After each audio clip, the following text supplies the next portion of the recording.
Welcome to March. March is a month of reset, reorientation, and it is a bridge between what you've been carrying and what you're actually ready to grow into next. The tone is reflective at first. We are asked to simplify, clear mental clutter, and maybe physical clutter in your life, and get honest about what's sustainable. If you've been running on adrenaline or stretching yourself too thin, March is where reality gently, and sometimes loudly, asks for a better rhythm. The bigger theme here is make space and then move forward. This one supports clearing out what's draining.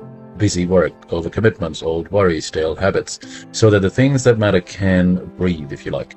You don't need a perfect plan here, you need a clearer baseline and a clearer understanding. And with a little more space in your calendar and your mind, you'll start to feel momentum return. It may be subtle at first, but the second half of March, here in this case, brings a noticeable sense of, okay, we're not moving, if you will. So, as you get into this month's forecast, and you do have your general reading this month, keep it very simple. What needs to be released or streamlined? Where do you need more buffer and rest? And what's next? The most practical step towards growth. Okay, we'll get into your general reading now.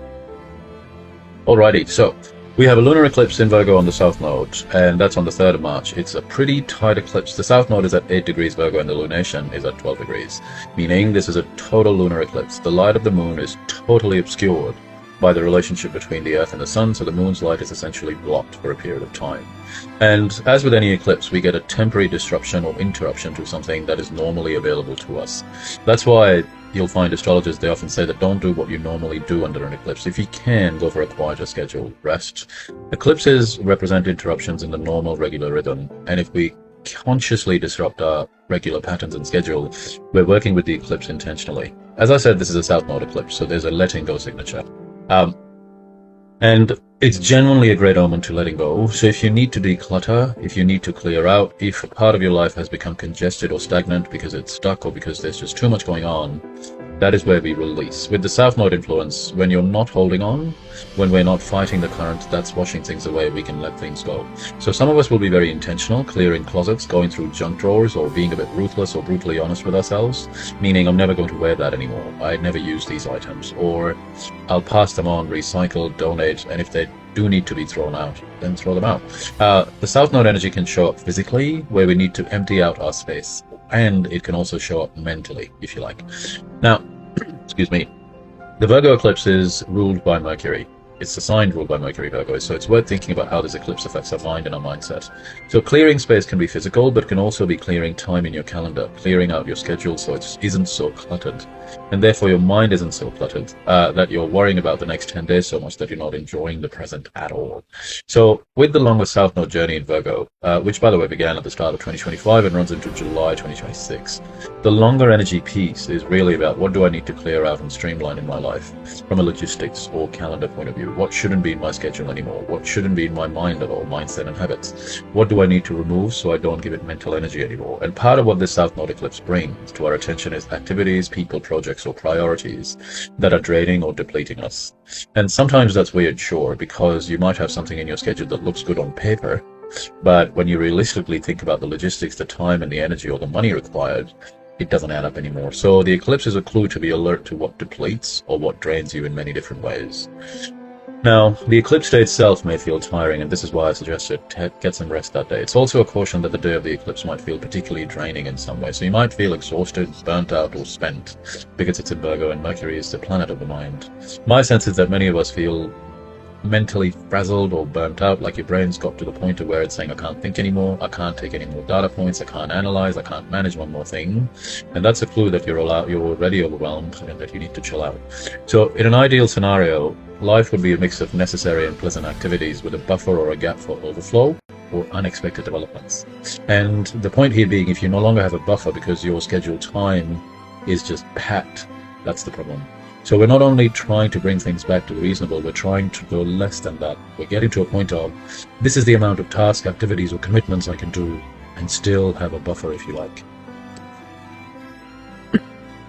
Now, Mercury retrograde rules this eclipse, as I said, so that might bring some messy last-minute changes as well. Okay, why? Because Mercury is retrograde, in detriment, and in pretty poor condition, might I add. So that's another clue that the eclipse has a messy, disorganized, or frazzled quality. And some of us will be saying no, not because we intended to scale down, but because we overestimated what we could do. Something runs behind, or the next three things are just not going to happen. So yes, last minute change is very much possible. Muddled thinking, lack of clarity, confusion. This eclipse carries its own South Node signature. It also pulls in all the muddled energy of Mercury retrograde. Why? Because it rules it. So go easy on yourself and go easy on others. Now, in Indian astrology, South Node has a spiritualizing influence. So under this eclipse, we may shift our perspective toward what's helpful, meaningful, and impactful. That is right action. So sometimes, not all the time, sometimes these priorities don't serve ambition, success, or worldly goals, but they feel the right thing to do. So you may notice in some way you're less ambitious about things that used to be important, and you may make big decisions or rethink what you want to keep pursuing. South Node can shift priorities away from accumulation and achievement towards support and surrender. Now, that doesn't mean it can't lead to success, but it's leading you towards what feels most soulful. So if you're unsure of what to do under a South Node influence, do something under the spiritual umbrella. Meditation, quiet reflection, reading your favorite spiritual, mystical, or philosophical texts. This eclipse is great for contemplative time. Now, excuse me.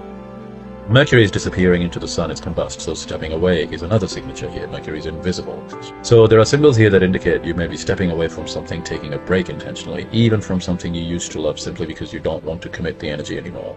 So use this eclipse to ask, how can I reclaim energy? How can I reclaim space in my schedule? How can I make more time for rest? And we can also clear out old thought patterns, especially worry. So mutable signs, Pisces is a mutable sign.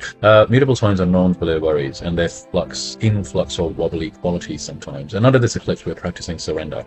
Why? Because of the South Node. So let go of things you're worrying about, a little bit at least, especially when you worry about things over which you have no control. Find healthy distance. This eclipse is allowing you to do that, meaning I'm letting go of that. It's sad, it's upsetting, but I have no power to change it. So my energy goes to the thing where I can make an impact. So this eclipse is great for, I suppose, clearing out practices, practical and ritualistically. That can be emptying bins, deeper decluttering, clearing your schedule, go through your calendar and send regrets, decline, I'm not available, clear some space. And the rest of March will thank you for it. So rest, clear things out, reduce pressure on your mind, and reduce decision making. Now, the best part of March is the 10th of March, 10th, 11th of March, when Jupiter stations direct, which is an absolutely magnificent golden shift. Not just for the week, but easily for the whole month of March. And Jupiter will be direct and in Cancer and exalted until the end of June 2026 now. So Jupiter stationing direct tells us that the planet of abundance, growth, and expansion is now reorienting towards the future. And with a planet this big like Jupiter, movement isn't immediate, it's a reorientation, if you will. So from that date, 10th, 11th, Jupiter incrementally increases speed, and for each of us, the pace of progress, growth, and development, upgrading or improving our lives in meaningful ways, starts to get back on track. Now, this is where we're choosing growth, to reorient towards what allows us to evolve, grow, and expand, to move into new situations that create experiences of growth. It's subtle in the beginning, you may not feel it on the day, but it's a clue.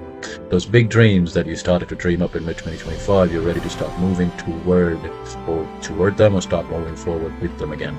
And you'll do so increasingly through March, and even more so once you get into April and May. So it's pretty fantastic, which I'm a huge fan of.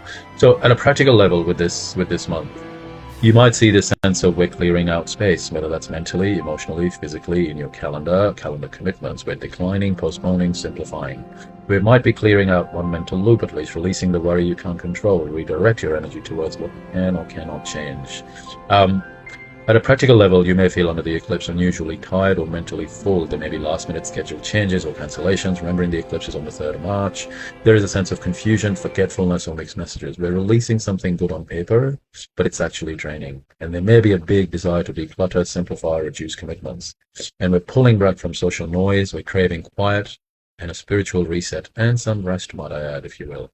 So, not bad, actually. Now, before you go, thank you truly for being here. It is a privilege to work with you and to be a part of your life and your journey. I don't take your trust lightly, and I'm grateful for the energy you bring into this space and into my life. Your honesty, your openness, your willingness to reflect and grow is just a sheer joy. Thank you for letting me share this work with you and for allowing me to support you in making the sense of the world, the energies, the timing, the symbolism, and the real life choices in front of you.